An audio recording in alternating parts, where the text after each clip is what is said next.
Olá para todo mundo, mais uma aula aqui do projeto Dupla Ligação. Agora é sobre cinética, esse assunto da química que às vezes desperta um pouquinho de dúvidas, mas fica tranquilo, vai dar tudo certo. Se você não segue a gente ainda no Instagram, vai lá dar uma olhada, @dupla ligação, lá onde a gente posta dica para vocês, curiosidades e também é o nosso canal principal para a gente se comunicar. Vamos comigo! Então, gente, a cinética ela é a parte da química que estuda a velocidade das reações químicas e os fatores que alteram a velocidade da reação, tá? Aqui a gente tem alguns exemplos para vocês de reações que a gente consegue observar no nosso dia a dia e também observar a velocidade dessas reações. Por exemplo, a explosão de uma mistura gasosa de ar e gás liquefeito de petróleo, gás GLP. Então, a gente percebe que é praticamente imediato, né? Nesse caso aqui é uma explosão, mas quando a gente está ligando a boca do fogão, a gente vê que a reação ela é quase que automática, né? Você abre a boca do fogão ali, risca um fósforo e você já vê que começa uma reação ali de combustão daquele gás. A queima, que está escrito errado aqui, gente, licencinha, só para corrigir. A queima do carvão em uma churrasqueira, então quando a gente vai fazer um churrasco, né, a gente coloca lá o carvão para queimar na churrasqueira, a gente vê que leva algumas horas para esse carvão ser consumido, né? Tanto que a carne ali vai assando um pouquinho mais lento. E a oxidação das folhas de papel de um livro que levam anos, né? A gente compra lá o livro, tá lá lindinha a folha bem branquinha, e aí com o passar do tempo a gente vai observando que essa folha vai ficando amarelada. Então essa daí é uma reação de oxidação que leva um tempinho para acontecer. Então, a gente viu aqui exemplos de situações que podem ser observadas, né, no dia a dia e com velocidades diferentes, né? Uma instantânea, outra que leva horas e a outra que leva anos para acontecer. Então, ó, a velocidade de uma reação química, ela é definida, deixa eu pegar meu marcador, como a variação na quantidade de uma substância pelo intervalo de tempo durante o qual esta variação é observada.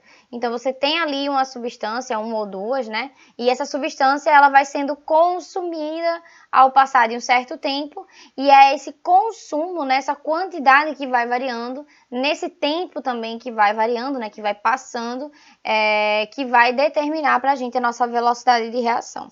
Então, ó, tá aqui a fórmula. V é igual à variação da quantidade, né, da substância e dividido pela variação de tempo. Então, ó, considerando uma reação A mais B produzindo C, a gente teria que a gente representaria essa velocidade da seguinte forma, essa velocidade de reação. Ó. Primeiro, em termos referentes ao reagente A, então, ó, menos a variação do reagente A sobre ΔT. Para o B é igual a menos delta da variação da concentração de B sobre ΔT e a variação da concentração de C sobre ΔT. Vocês podem ver que para o reagente A e para o B, aqui a gente tem um sinal de negativo, mas é porque essa variação é porque vai diminuindo, tá? A quantidade de A, ela vai diminuindo com o passar da reação, a de B idem, porque eles vão reagindo para poder formar o reagente C. Então, o C ele é positivo porque ele está sendo formado, então ele não está sendo consumido. Então, colocando aqui, no final, a gente vai ter que a variação da velocidade vai ser igual a concentração de A2 menos a concentração de A1, né? Ai, Jesus, desculpa. A quantidade que está sendo consumida da substância A. Então, ó, a gente pode representar também a velocidade dessa seguinte forma, com esse módulo na frente, né? Que a gente acaba não necessitando estar indicando o sinal de menos ou mais, tá? Isso aqui, tá, gente? Pode ser feito para B e pode ser feito para C também. E aqui, agora a gente vai considerar a reação A mais 3B produzindo 2C. Então, a gente vai ter que a velocidade de consumo do reagente B é 3 vezes maior que a do reagente A. Tá vendo aqui esse trezinho na frente? A velocidade de formação de C é 2 vezes maior que a velocidade de consumo de A. Assim, é necessário dividir a variação da concentração de cada um dos participantes da reação pelo seu coeficiente. Então, ó, aqui a gente vai ter o delta da concentração de A, tá, gente? Esses parênteses eu esqueci de falar, mas ele representa aqui concentração. Então, se eu tenho, o parêntese não, o colchete. Se eu tenho símbolo químico entre colchetes, quer dizer que eu estou falando da concentração desse elemento, dessa substância, desse composto. Então, ó, a velocidade é igual a menos variação da concentração de A sobre ΔT, que é igual a menos o delta da variação de B sobre 3 ΔT, que é igual ao delta da variação de C sobre 2 ΔT. Pode ver, tá, gente, que aqui tá sempre o igual, porque assim como esse exemplo, o primeiro exemplo aqui, não interessa qual substância eu vou pegar, a velocidade ela vai se manter igual, tá, gente? A velocidade que A vai sendo consumida é a velocidade que B vai sendo produzida, a velocidade que B vai sendo consumida e a velocidade que C vai sendo produzida. E aqui, quando eu falei para vocês que pode colocar qualquer um, é porque aqui a gente representou em termos de A, mas eu poderia ter representado em termos de B ou de C, beleza? Então, ó, se a gente generalizar essa fórmula de velocidade média das reações, a gente vai ficar mais ou menos... tá a mesma coisa.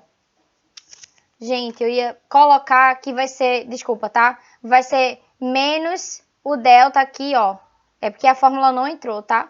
Mas vai ser menos o delta da espécie química, menos delta da variação da espécie química do reagente sobre ΔT, ou positivo do delta da concentração da espécie química do produto, tá? Sobre ΔT. Se tiver algum coeficiente na frente, ó, esse coeficiente entra aqui no denominador. Mil perdões, gente, porque esse erro aqui realmente era para ter entrado a fórmula. Então, ó, a gente tem um exercício para a gente fixar, esse exercício da Mackenzie, e ele fala o seguinte, ó. Na reação acima, x mais 2y produzindo z, equacionada, observou-se a variação na concentração de x em função do tempo, segundo a tabela a seguir. Então, a gente está tendo que a concentração de x está variando. E aí, ele dá o tempo em 0 segundos, 120 segundos, 240 segundos, 360 segundos e 720 segundos. E a concentração em x em mol por litro está variando, 0,255 mol por litro, depois 0,220, 0,200, 0,190, 0,100. E aqui com os pares, né? E essa concentração em determinado tempo, né? Os pares ordenados. No intervalo de 4 a 6 minutos, então nesse caso aqui a gente vai ter o intervalo de 4 minutos. 4 minutos a gente sabe que tem 240 segundos, eu parei para fazer o cálculo. E 6 minutos. A gente vai ter aí 360 segundos, desculpa, 240 segundos, 360 segundos. A velocidade média da reação em mol por litro por minuto então ele quer saber entre esse tempo aqui, qual é a velocidade, né? Entre 240 segundos e 360 segundos. Então, ó, na resolução, a gente vai ter o nosso T2 e o nosso T1, né? E aí a gente vai fazer essa subtração entre 6 e 4 minutos, que vai dar pra gente 2 minutos. Claro, eu não podia estar usando os segundos aqui na fórmula. Não, tá, gente? Por quê? Porque ele quer a resposta em minutos. Aí, porque você converteu para segundos, pra gente poder saber qual o valor da tabela que a gente vai usar. Beleza? Então, ó, o nosso delta da concentração de x vai ser de x2 menos x1, né? Tá variando. E qual é o nosso x2? É o de 360 segundos. Então, ó, 0,190 mol por litro. Menos o de 240 segundos, que é 0,200 mol por litro. Fazendo essa subtração, a gente vai ter menos 0,010 mol por litro, que é o que está sendo consumido, por isso que está negativo. Então, ó, a velocidade vai ser igual, ó, lembra da fórmula? O delta menos o valor de delta da concentração da espécie que está no reagente sobre ΔT. Aqui o x não tem nenhum coeficiente, então não precisa multiplicar aqui o ΔT por nenhum coeficiente, tá? Então vai ser igual a menos 0,010 dividido por 2. Então é menos com menos aqui vai dar pra gente um valor positivo, ó, porque esse valor está negativo e a gente tem que colocar aqui o menos também, porque é uma espécie do reagente. Fazendo os cálculos, a gente vai ter 0,005 mol litro por minuto, que vai ser aqui pra gente, ó, a nossa alternativa C, ó. Alternativa C, tá vendo? 0,005. Ok?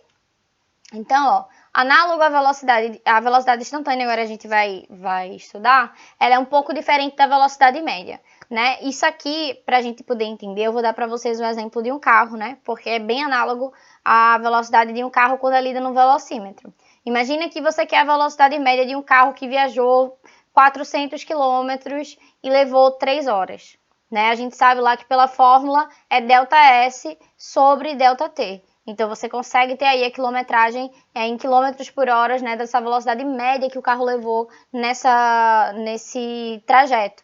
Porém, se eu quiser a velocidade instantânea daquele carro em um determinado ponto, se eu estiver dentro do carro é fácil de fazer isso, né? Eu consigo olhar para o velocímetro e aí eu tenho a velocidade instantânea naquele momento que aquele carro está na estrada. Então, a velocidade instantânea é basicamente isso. Vai ser aquela velocidade naquele exato momento que você está observando a reação. Então, ó, a velocidade de uma reação química vai variar durante o tempo que ela ocorre, né? Se eu digo que a velocidade média dela, por exemplo, como a gente viu lá, é de 0,005 mol por litro por minuto, não quer dizer que todo minuto vai estar sendo consumido 0,005 mol, né, por litro. Quer dizer que é a velocidade média. A velocidade instantânea, em determinados pontos, em determinados períodos dessa reação, ela vai ser diferente, tá? Uma hora vai estar sendo consumido mais, outra hora vai estar sendo consumido menos, certo? E aí, ó, um dos fatores que altera a velocidade é a concentração dos reagentes. O que é que acontece, né? A velocidade instantânea de uma reação é a inclinação da reta tangente à curva, né, de concentração versus tempo no ponto desejado, que é o que a gente vai ver daqui a pouco, tá? Mas pegando bem aqui esse ponto, que um dos fatores que altera a velocidade é a concentração dos reagentes. Você tem lá o seu reagente numa concentração. Quando esse reagente, eles vão reagindo para formar um produto, essa concentração ela vai reduzindo. Concorda comigo? Imagina que você quer fazer um suco de laranja. Você tem que ir lá descascando laranja por laranja para colocar dentro do liquidificador ou para colocar lá no espremedor. Na sua cesta, por exemplo, tem 5 laranjas. A partir do momento que você vai transformando a laranja em suco de laranja, a concentração de laranjas no seu cesto, ela vai reduzindo, não é verdade? Você está tirando para fazer suco. Então, vai reduzindo a quantidade de laranjas no seu cesto e vai aumentando a quantidade de suco de laranja. A mesma coisa é com os reagentes na hora da reação química. Você está ali reagindo o quê? A laranja espremedor. Nesse caso, você vai estar reagindo A com B para a forma C. A partir do momento que eu vou reagindo A com B, A com B, A com B, essa quantidade de A e de B, ela vai se transformando em outra coisa, ela vai se transformando em C, né, que é o seu produto. Então, essa concentração, ela vai diminuindo, certo? Então, a concentração dos reagentes, ela vai influenciar, sim, na velocidade da reação. Então, quanto mais tempo tiver se processando essa reação, menor vai ser a velocidade dela, tá ok? E aqui, ó, ele fala pra gente que a velocidade instantânea de uma reação é a inclinação da reta tangente à curva versus concentração versus tempo no ponto desejado. Então, eu tenho aqui uma curva concentração versus tempo. E aqui eu tenho a curva, ó, eu tenho a curva dessa velocidade da minha reação, a velocidade média. Então, se eu quiser saber, por exemplo, a velocidade instantânea no ponto 2, eu venho aqui, ó, e traço uma reta tangente nesse ponto 2. E aí eu consigo calcular a velocidade instantânea através do gráfico, tá? Então, se você quiser fazer o acompanhamento cinético de uma reação para você estar obtendo velocidade instantânea, velocidade média, você precisa acompanhar essa reação de uma forma que você consiga, depois, no final, esboçar um gráfico e expressar essa velocidade média, e aí sim você adquirir as velocidades instantâneas, tá? Então, é possível. O mecanismo das reações, tá, gente? Ela vai vir atrelado aí com a teoria das colisões. O que é a teoria das colisões? Antes da gente trabalhar diretamente, eu quero trabalhar uns conceitos com vocês. Primeiro, existem reações naturalmente, gente, que vão ser mais rápidas e outras que vão ser mais lentas, tá? Ou seja, temos reações termodinamicamente que são, mais termodinamicamente favoráveis. Isso aí vai acontecer, tá? Nem todas vão ser rápidas, nem todas vão ser vão ter um bom rendimento. E como é que a gente aumenta a velocidade dessas reações, tá? Então, a velocidade dessas reações, para elas serem mais rápidas, né, que é o interesse, inclusive, da indústria, né? A indústria, ela tem o interesse para que as reações químicas se processem em um tempo menor. A gente sabe, a gente escuta muito essa expressão, né? Tempo é dinheiro.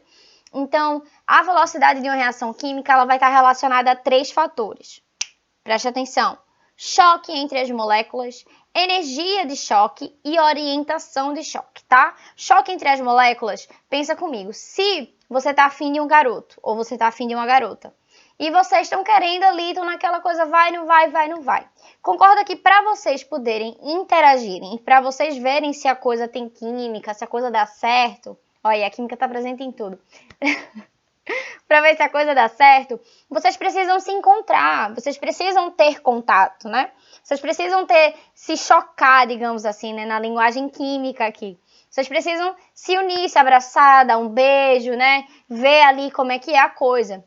A mesma coisa são as moléculas. Se as moléculas não se chocam, se elas não se encontram, se elas não se abraçam, se elas não se beijam, você não tem como ter reação.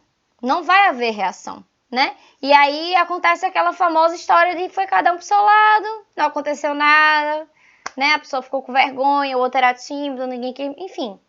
Então, na química, se não houver choque entre as moléculas, não existe reação. Então, quanto mais rápido e mais efetivo forem esses choques, mais rápida vai ser a reação entre esses componentes, né? entre esses reagentes, A e B. A energia desse choque também é muito importante. Imagine que você está ali afim, né, do seu pretendente, e aí vocês vão se encontrar e a pessoa está com energia, tipo, não queria nem ter vindo. Aff, era pra eu ter ficado em casa. Imagina, mesmo você indo lá e abraçando e beijando essa pessoa com essa energia, é uma energia bem baixa, né? Uma energia pouco efetiva, não vai rolar. Você vai chegar ali e vai dizer, não tô querendo. Próximo, por favor. Ou não, né? Ou você vai pra casa e fica de boa. Gente, isso tudo, por favor, antes e pós-pandemia, tá? Durante a pandemia ninguém pode se ver, ninguém pode se abraçar, nem beijar na boca. Tamo de olho, brincadeira. Mas enfim, é sério. Não pode, na pandemia, hein? Então a energia desse choque ela é extremamente importante. Quanto maior for essa energia, com quanto mais energia essas moléculas se chocarem, mais efetivo vai ser esse choque, mais efetivo vai ser esse encontro. Eu tô parecendo uma doida batendo a mão aqui, né? E aí você vai ter uma reação acontecendo ali de forma mais rápida, mais efetiva, beleza? E aí a orientação do choque também vai ser importante, certo? O jeito que essas moléculas se chocam, tá? Imagina, tem você e seu pretendente. Você e seu pretendente. Dependendo da forma que vocês se encontrarem, vocês se chocarem, vamos fingir que vocês são moléculas, pode ser que vocês consigam ali ter um encontro mais efetivo ou não. Por exemplo, para beijar na boca. Para você beijar a boca de alguém, você tem que estar de frente para essa pessoa, né? De forma que os lábios de vocês estejam alinhados e vocês consigam ali dar uma bitoca, tá? É isso aí. Mas imagina que se vocês se encontram batendo ombro com ombro, ou se você tá de costas para a pessoa e vocês batem costas com costas. Não tem como ninguém se beijar, né? É impossível, não vai ser um encontro certinho. Vocês vão estar se batendo ombro com ombro, costas com costas. Vocês precisam o quê? Se bater de frente, para que possa acontecer ali o carinho, o beijo, enfim, o que for. Então, nesse caso, a mesma coisa funciona para as moléculas na química, tá? Dependendo do sentido desse choque, vai haver reação ou não, beleza? Então, vai depender do choque entre as moléculas, que tem que acontecer esse choque, da energia desse choque, que não pode ser uma energia, queria ter ficado em casa, tem que ser aquela energia, isso aí! Tem que ser aquela energia bem alta. E a orientação do choque, porque não adianta bater ombro com ombro, cabeça com cabeça. Tem que ser o quê? Um encontro efetivo ali, ó, as duas se encontrando e batendo de frente. Então, vamos continuar. Nesse caso aqui, a gente vai considerar, tá, a reação de hidrogênio, H2, com iodo, que vai estar representando aqui com o símbolo químico I2, formando o iodeto de hidrogênio, tá? Formando o HI. Então, a gente tem aqui essa reação, né? Nada novo sob o sol, a gente já viu várias assim. Gás hidrogênio reagindo com gás iodo, produzindo duas moléculas de iodeto de hidrogênio. E a gente aqui tem a variação da entalpia de menos 25 kJ por mol, tá? Representando os átomos por esferas. Menino, tem um bicho aqui voando que, senhor. Oh, querida. Continuando, gente. Imagine que a colisão a seguir, que é essa daqui que a gente vai ver, ocorreu com energia suficiente, com orientação correta, de forma que a reação se processou. Então, ó, a gente tem as três coisas. Teve choque, esse choque aconteceu com a energia legal, com a energia suficiente, e a orientação desse choque entre essas moléculas estava correta. Elas bateram ali de frente, ó. Ei! Que é o que a gente vai ver agora. Então, ó, tu tem aqui a molécula de H2, tu tem aqui a molécula de I2, certo? Isso aqui não é um terceiro I não, tá, gente? Esse tracinho do meio aqui é para indicar a ligação mesmo entre os dois iodos. Ficou um pouquinho infeliz essa representação. E aí, o que acontece, ó? Tu vai ter aqui a molécula de gás de hidrogênio se chocando de frente. Eita caramba, estão se batendo assim, ó, de frente. E aí a gente vai ver que vai se formar um complexo ativado, tá? Esse complexo ativado é formado pelas duas moléculas de hidrogênio e pelas duas de hidrogênio. Então fica aqui essa molécula zona bem grande. Porém, esse complexo ativado ele é instável, ele é altamente energético e ele é instável. Então, logo, ele se divide para formar duas moléculas de iodeto de hidrogênio. Certo? Beleza? Então, ó, o complexo ativado é uma estrutura intermediária de uma reação, tá? Por que intermediária? Ele acontece entre o hidrogênio e o iodo se transformarem em iodeto de hidrogênio. Ele está no meio do processo, certo? Para que essa reação se processe, é necessário que o choque entre as moléculas de hidrogênio e iodo ocorram com energia suficiente. Então, não pode ser... tem que ser uma energia, entendeu? Uma energia suficiente. E que ela ocorra na orientação correta. As moléculas precisam acontecer de forma correta. Aqui tem um exemplo pra gente, ó, com geometria desfavorável, ou seja, vamos supor que elas não se bateram assim, elas se bateram assim, ó, assim, assim, assim. Então acaba que o choque sendo desfavorável, por mais que você tenha energia e o choque aconteça, a reação não vai acontecer. A orientação do choque é extremamente importante, tá? Então, ó, elas se batem, mas não bateu certo. E aí continua cada um pro seu lado. Ó, nesse choque não favorável, as moléculas se chocam não frontalmente. Ou também podem se chocar de raspão. E aqui essa figura agora, ela tá ilustrando pra gente, ó, que o choque sem...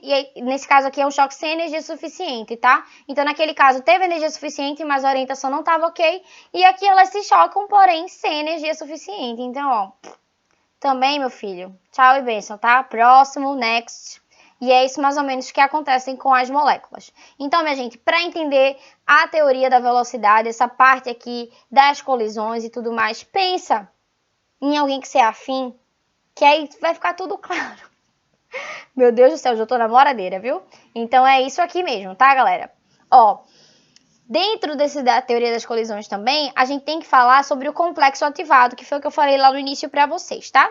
O complexo ativado de uma reação, ela é uma entidade que possui entalpia sempre mais alta que os reagentes e os produtos. Entidade aqui, tá, gente? É simplesmente uma espécie. Não vamos parar para estar falando de religião nem de nada, não, tá? Por favor, você é aluno, focado, honre com sua reputação. Brincadeira. Mas, nesse caso aqui, a entidade é uma espécie, tá, gente? Então, o complexo ativado, ela vai ter uma entalpia mais alta que os reagentes e os produtos. Então, ela vai estar ali num nível energético muito mais elevado. E para a reação de formação de iodeto de hidrogênio, tem-se que a entalpia, né, no caso, na variação de entalpia desse processo, era de menos 25 joules. Portanto, a reação é exotérmica, ou seja, né, ela tem liberação de energia. Por quê? Porque a entalpia é negativa. Então, aqui, ó, se a gente parar para observar, a gente vai ver, ó, que o complexo ativado, ele tá no nível mais alto de energia, tá? Aqui a gente tem entalpia em quilojoule, não é hidrogênio não, tá, gente? Esse H aqui é de entalpia, pelo caminho da reação. Então, o caminho da reação é o quê, ó? Eu tenho gás hidrogênio com o gás iodo reagindo para formar o quê? Para formar duas moléculas de iodeto de hidrogênio. Então, nesse meio do caminho, eu tenho a formação de um complexo ativado, tá? Para depois chegar nos meus produtos. Então, presta atenção. Daqui para cá, ó, você tem menos 25 quilojoules, tá? É a variação da entalpia. Então, aqui você não tinha, digamos que aqui você tinha zero de energia, né? Os elementos estão na sua forma... estão na sua forma simples, né? E dentro das condições padrão. Quem viu lá a aula de Termo 2 vai entender o que eu tô falando. Então, ó, aqui é 0, ele passa por todo esse processo de forma que o nível energético dos produtos está aqui em menos 25 kJ, porque provavelmente não, porque foi a energia que foi desprendida nesse processo, foi de 25 kJ, então menos porque foi uma energia que foi dada para o meio, né, que foi emitida. Então, a gente tem aqui, tá vendo, ó, o iodeto de hidrogênio, quer dizer, o complexo ativado no ponto mais alto, e aqui o iodeto de hidrogênio num ponto mais baixo de energia. Então, ó, nisso a gente vai entrar aqui num ponto chamado energia de ativação, tá? A energia de ativação é uma energia que é necessária para que as reações aconteçam. Você pode ter ali as duas coisinhas juntas, umas com as outras, uma do lado da outra, mas se não tiver uma energia suficiente para promover a reação, elas vão continuar sem reagir. Então, no caso, essa energia é chamada energia de ativação, tá? A temperatura e as reações químicas, tá, gente? Elas estão extremamente conectadas. Por quê? Porque a temperatura, dependendo de quantos graus você tiver ali, se você tiver uma temperatura alta ou uma temperatura baixa, isso vai influenciar diretamente na velocidade da reação. Vamos pensar? Temperaturas mais altas, você vai ter um aumento o quê? Da energia cinética molecular. Então, as moléculas vão estar o quê? Mais agitadas. E aí você vai promover mais choques entre elas, de forma que a velocidade da reação ela vai aumentar. Concorda? E se a temperatura estiver baixa, as moléculas vão estar ali se movendo um pouco mais devagar, porque você reduz a energia cinética do sistema, e aí vão haver poucos choques, essas moléculas não vão reagir entre si. Tá? A energia térmica, como eu falei, né, ela vai se relacionar diretamente com a velocidade das moléculas. Então, temperatura alta você tem uma velocidade maior, temperatura baixa uma velocidade menor. E a maioria das reações ela só ocorre até que as moléculas tenham adquirido a energia necessária para quebrar as ligações. Quem viu a aula de termo 2 está sabendo disso, meu amor. A gente, para quebrar ligações, a gente precisa fornecer energia para que isso aconteça, certo? Enquanto que, geralmente, né, na maioria dos casos, na ligação das moléculas, na ligação das substâncias para formar compostos, você tem a liberação de energia. Mas na quebra, que é um dos processos principais de uma reação química, você precisa fornecer, você precisa dar para esse sistema energia, né? Para ele poder ir lá e reagir.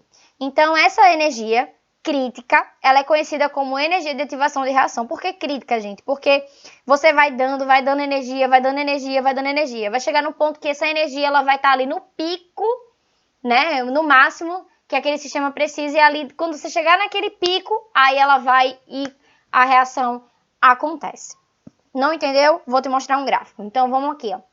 Você tem aqui um gráfico em que, nesse nível aqui, você tem os reagentes, nesse nível aqui, vocês têm os produtos. Porém, antes dos reagentes tornarem-se produtos, você teve, ó, essa linha vermelha aqui é a energia, tá? Que foi fornecida para o sistema. Você tem uma energia, olha só, sendo fornecida. Esse pico aqui, ó, esse pico, essa energia crítica que a gente tá vendo aqui, é a energia de ativação, tá? Então, quando você atinge essa energia de ativação, seus reagentes se transformam em produtos, tá certo? Ó, o nosso ΔH, ele é menor que 0, o que indica que é uma reação exotérmica.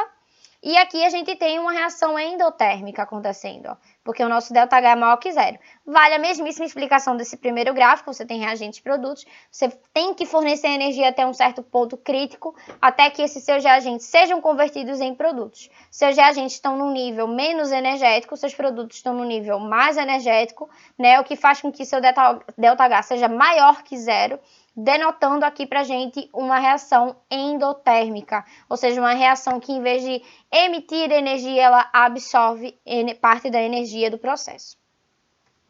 Então, ó, a energia de ativação de uma reação pode ser alta, pequena ou 0. Pode ser 0, né? Em reações extremamente instantâneas, a gente vai ter ali uma energia de ativação igual a 0. E isso, tá, gente, independe da variação de energia da reação. Isso vai independer da entalpia, tá? Não tem a ver com a entalpia. Então, ó, aqui você tem reagentes, produtos, aquele mesmo gráfico. Aqui a gente tem uma energia de ativação muito alta, tá vendo? Ó? O pico é lá em cima, parece um triângulo, né? Uma curva bem acentuada. Aqui a gente já tem um nível, um pico bem menor, bem mais baixo, ou seja, é uma energia de ativação baixa. Aqui a gente não tem pico, né? A gente vê aqui os reagentes no nível, os produtos em outro nível, mas a gente não tem um pico de energia necessário, um ponto crítico de energia para poder fazer essa conversão. Então, isso denota para a gente que a nossa energia de ativação é igual a zero. Então, a gente pode se deparar com esses tipos de gráfico aqui, tá? E as variações que podem ser possíveis, no caso, né? Esse pico aqui tendo níveis diferentes. Mas fica aqui pra gente energia de ativação alta, energia de ativação baixa e energia de ativação zero. Então vamos para um exercício, né? Porque não só de teoria vive o homem, gente. A gente precisa botar em prática. Eu sempre pego no pé de vocês, eu vou pegar no pé de novo, tá bom? Porque para quem ainda não entendeu, façam exercícios em casa. Treinem. Gente, as coisas acontecem quando a gente bota a mão na massa. Beleza? Você, por exemplo, para você lavar roupa, você tem que pegar na roupa, você tem que botar a roupinha na máquina, você tem que esfregar a roupinha na mão. A roupa não vai se lavar sozinha. A mesma coisa do conteúdo. Ele não vai te ensinar sozinho. Para ele te ensinar, você tem que estar lá estudando, lendo, fazendo, praticando. Ok? Vamos para o que interessa. Então, aqui no exercício, ó, esse é da UFAL, Universidade Federal de Alagoas, tá? Tá minúsculo, mas era para estar tudo maiúsculo. Para a reação química representada por A mais B, aí temos um X aqui, depois C mais D. X é o complexo ativado. Então, ó, lembra daquele exemplo lá do gás hidrogênio e o gás iodo? A gente tinha ali no meio do processo, né, antes de formar as duas moléculas de iodeto de hidrogênio, a gente tinha H2 que era o complexo ativado. Então, X aqui pra gente vai ser o nosso complexo ativado. Foi obtida a curva de energia potencial em função do caminho da reação, coordenada da reação ou avanço. Ou seja, o nome dessa curva aqui, tá? A gente chama de coordenada da reação, né? Que é ela que vai mostrar pra gente o caminho da reação, como foi que essa reação aconteceu, e é através dela também que a gente consegue calcular a velocidade, energia de ativação e mais um bocadinho de coisa. Então, ó, complete este diagrama parcial indicando. Então, ele quer que a gente desenhe aqui nesse diagrama, nesse gráfico, as coisas que ele pede pra gente. Então, ó, letra A, posição de reagentes, produtos e complexo ativado. Então, ó, ele nessa letra A, ele quer a posição, onde é que vai estar reagente, onde é que vai estar produto e onde é que está meu complexo ativado. A gente mostrou lá aqui, ó, nesses gráficos, tá vendo, ó?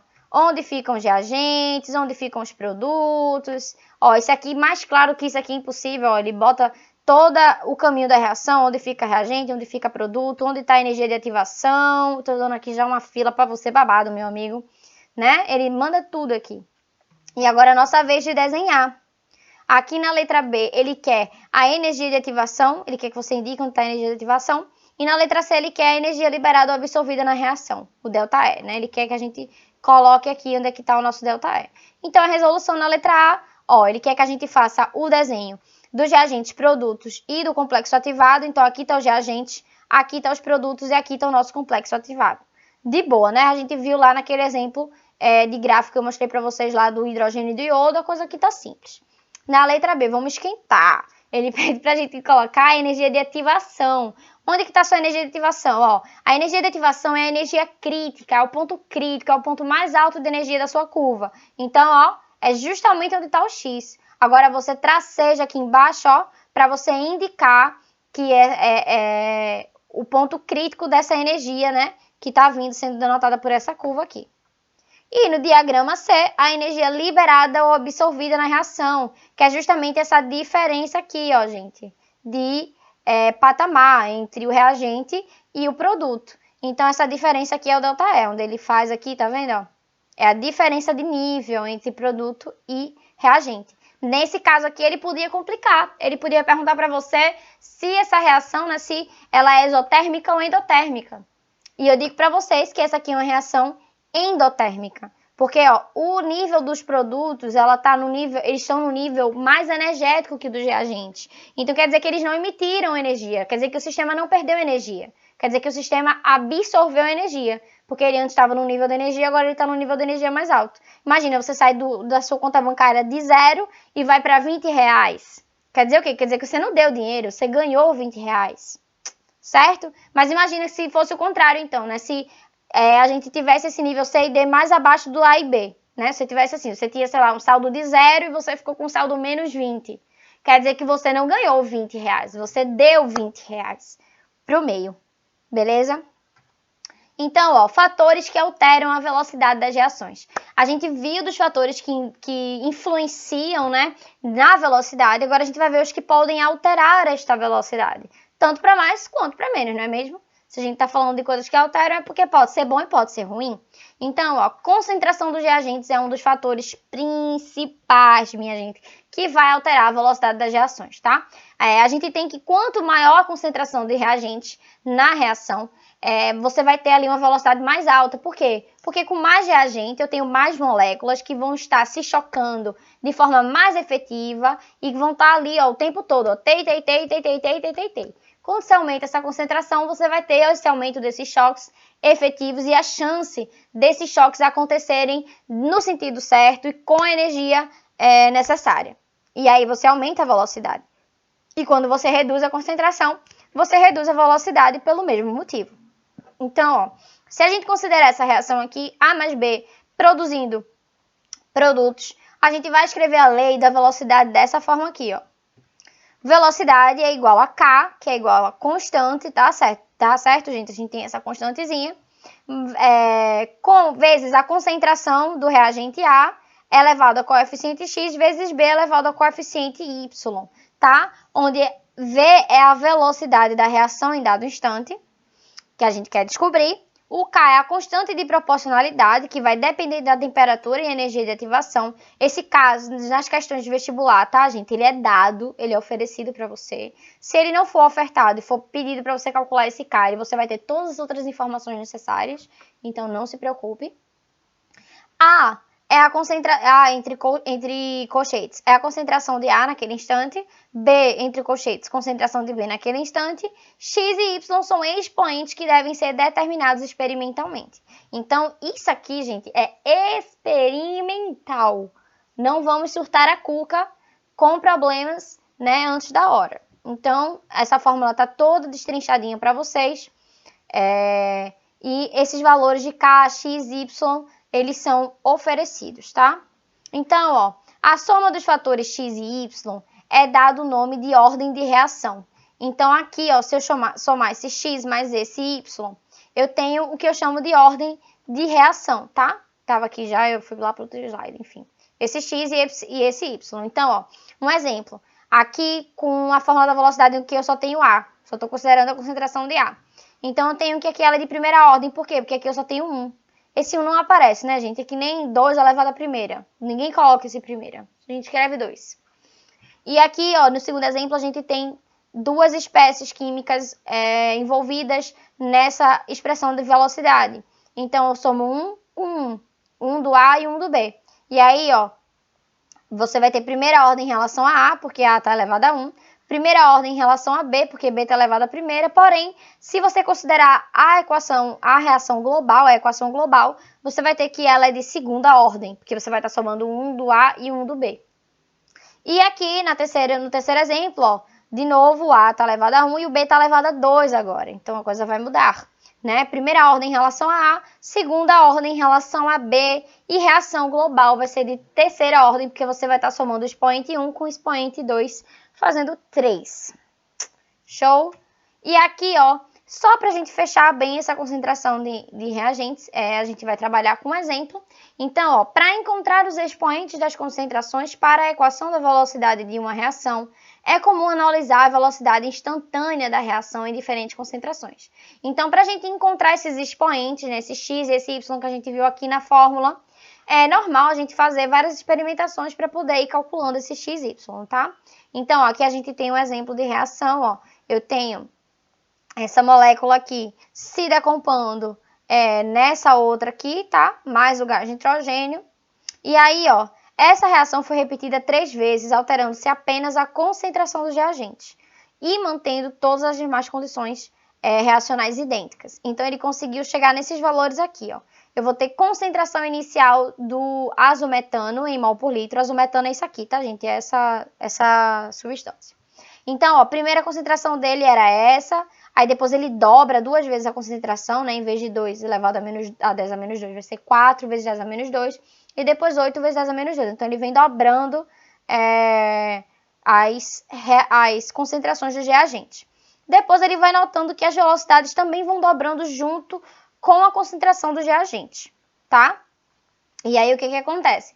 Ele vai poder concluir, né, pode-se concluir que a velocidade dessa reação é diretamente proporcional à concentração de azometano, tá? Então, quanto mais azometano eu boto no sistema, mais rápido vai ficando a minha reação. E aí, ó, você consegue escrever a fórmula da velocidade para a substância. Então, ó, a velocidade vai ser igual a K, né, que é aquela constantezinha lá que a gente viu, vezes a concentração do azometano. Por quê? Porque a concentração do azometano, a gente acabou de ver aqui que ela interfere diretamente na velocidade da reação. Então, ela entra aqui, ó, na expressão da velocidade. Depois ele fala o seguinte, com os dados fornecidos na tabela, que são esses aqui, ó, a gente tem a concentração e a velocidade da quantidade de azometano que está sendo consumida. E aí, ó, é possível também calcular o valor de K para essa reação. Vamos ver?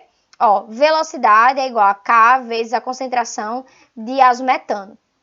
Logo, K ele troca de lugar, tá vendo? Ó, o que está multiplicando, ele passa o que está desse lado ele passa para o outro. Então, ó, K vai ser igual a velocidade dividido pela concentração de azometano, que vai ser igual a velocidade eu tenho. E a concentração também. Então, é só escolher um pazinho desse aqui e calcular. E ele escolhe, ó, inclusive esse primeiro pazinho aqui, ó, tá vendo? A velocidade de 3,2 vezes 10 a menos 4 dividido por 2 vezes 10 elevado a menos 2, tá vendo? Ó, esse pazinho aqui. E aí ele faz o cálculo. E a gente tem o resultado de K sendo igual a 1,6 vezes 10 a menos 2 mol por minuto. No caso, né? No caso, acho que é só minuto mesmo. Aqui, a unidade dessa constante. Então, ó, vamos para o 4. Fatores que alteram a velocidade das reações. Outro exercício. Considere a seguinte reação genérica. Então, a gente tem outra reação genérica aqui. 3A mais 2B formando 4C mais D. A partir das observações em laboratório, foi construída a seguinte tabela, né? Observando essa reação aqui, né? Eles devem ter ido mudando as concentrações e tudo. Eles chegaram nessa tabela. Então, a concentração de A em mol por litro, eles trabalharam com essas. 0,1, 0,2, 0,2. A de B, 0,1, 0,1 e 0,2. E aí chegaram, ó, nas velocidades em mol por litro por segundo. E aí eles foram e anotaram esses valores. Então, no primeiro experimento, A e B estavam na mesma concentração. No segundo, ele dobra a quantidade de A, mas deixa B igual. E no terceiro, ele mantém a quantidade de A dobrada e dobra a de B também. Certo? E aí ele vai vendo esse desenrolar aqui da velocidade. A partir dessa tabela, determine a lei da velocidade para essa reação. Então, ele quer saber a velocidade, ele quer que a gente determine a lei. Então, ó, a equação genérica dessa reação pode ser escrita como sendo, ó, velocidade é igual a K, que é a nossa constante, vezes a concentração de A elevado a X, vezes a concentração de B elevado a Y. Isso a gente já conhecia, né? Essa fórmula a gente já tinha mostrado para vocês. E aí, ó, observando a tabela, a gente vai ter o seguinte. Aqui ele dobrou a concentração de A e aqui ele dobra a concentração de B. Nisso que ele dobra a concentração de A, a gente tem que a velocidade de reação ela aumenta 2 vezes. E quando ele dobra a velocidade de B, a velocidade da concentração aumenta 8 vezes. Então, ó, ao dobrar a concentração de A, a velocidade de reação dobra. Então, ó, esse x aqui de A vai ser igual a 2 elevado a x é igual a 2. Então, x é igual a 1, né? Que número elevado aqui, no caso, né, sendo expoente de 2, daria igual a 2? 1. E no caso do B, né, ao dobrar a concentração de B, a velocidade da reação fica 8 vezes maior. Então, que número que eu colocando aqui como expoente no 2 daria um resultado igual a 8? 3, né? 2 elevado à terceira vai dar igual a 8. Então, y é igual a 3. E aí, fazendo aqui, ó, a nossa lei da velocidade, a gente consegue expressar dessa forma aqui, ó. Velocidade vai ser igual a constante K vezes a concentração de A elevado a 1 vezes a concentração de B elevado a 3. Então, no caso, ele só queria aqui da gente essa expressão, né? Como é que a gente expressaria essa lei da velocidade para essa reação. Então, aqui, gente, a gente vai terminando a nossa primeira parte dessa aula, uma aula bem legal. Eu adoro esse assunto, acho super gostosinho. Então, para aí, dá uma estudada, processe esse conteúdo, que eu sei que é um pouquinho pesado, né? Tem fórmula, enfim. Mas volta para cá para você poder ver a segunda parte também. E não perder o restante desse assunto, que é, além de gostosinho, muito importante para o Enem, né, minha gente? Então, espero vocês.